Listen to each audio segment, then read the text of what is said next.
আসসালামু আলাইকুম, সবাইকে স্বাগতম শিমুর রসুই ঘরের নতুন আর একটি ভিডিওতে। আজকে চলে এলাম ইলিশ মাছের ভর্তার রেসিপি নিয়ে। মজাদার ভর্তা তৈরি করার জন্য ইলিশ মাছ পরিষ্কার করে ছোট ছোট করে কেটে নিন এবং কেটে রাখা মাছ পরিমাণ মতো হলুদ, শুকনা মরিচের গুঁড়া এবং লবণ দিয়ে ভালো করে মেখে কিছুক্ষণ রেখে দিন। এরপর মাছগুলো গরম সরিষার তেলে ভালো করে ভেজে নিন।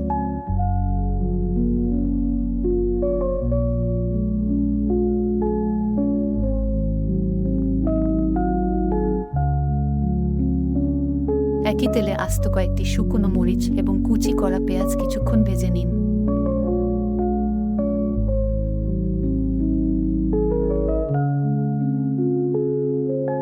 পেঁয়াজ কুচি বেশিক্ষণ ভাজবেন না। পেঁয়াজের রং বাদামি এবং নরম হয়ে গেলে কড়াই থেকে তুলে রেখে দিন। রান্নার ফাঁকে জেনে নিন ইলিশ মাছ সম্পর্কে কিছু তথ্য। বৈজ্ঞানিক নাম থ্যানিওলোসা এলেসা, বাংলাদেশের জাতীয় মাছ। এটি একটি সামুদ্রিক মাছ যা ডিম পাড়ার জন্য বাংলাদেশ ও পূর্ব ভারতের নদীতে আগমন করে। বাঙালিদের কাছে ইলিশ খুব জনপ্রিয়। 2017 সালে বাংলাদেশের ইলিশ মাছ ভৌগোলিক নির্দেশক বা জিআই পণ্য হিসেবে স্বীকৃতি পায়। এবার ভাজা মাছগুলো থেকে কাটা ছাড়িয়ে ভালো করে মিহি করে নিন।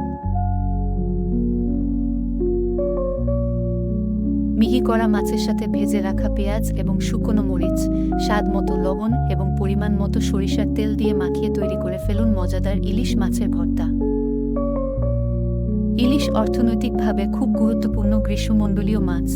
2022-23 অর্থবছরে 5,65,000 টন ইলিশ উৎপাদিত হয়। 2023-24 অর্থবছরে তা সামান্য বেড়ে 5,71,000 টন হয়। বাংলাদেশের জিডিপিতে ইলিশের অবদান 1%। বঙ্গোপসাগরের বদ্বীপাঞ্চল, পদ্মা, মেঘনা, যমুনা নদীর মোহনার হাওর থেকে প্রতি বছর প্রচুর পরিমাণে ইলিশ মাছ ধরা হয়।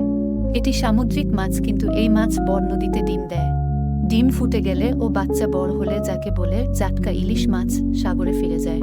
সাগরে ফিরে যাবার পথে জেলেরা এই মাছ ধরে।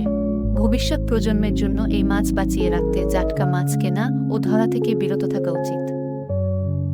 পরিবেশন করুন গরম ভাতের সঙ্গে এবং উপভোগ করুন মজাদার ইলিশ ভাত। ভিডিও ভালো লাগলে লাইক, কমেন্ট, শেয়ার এবং ফলো করে শিমুর রসুই ঘরের পাশে থাকুন।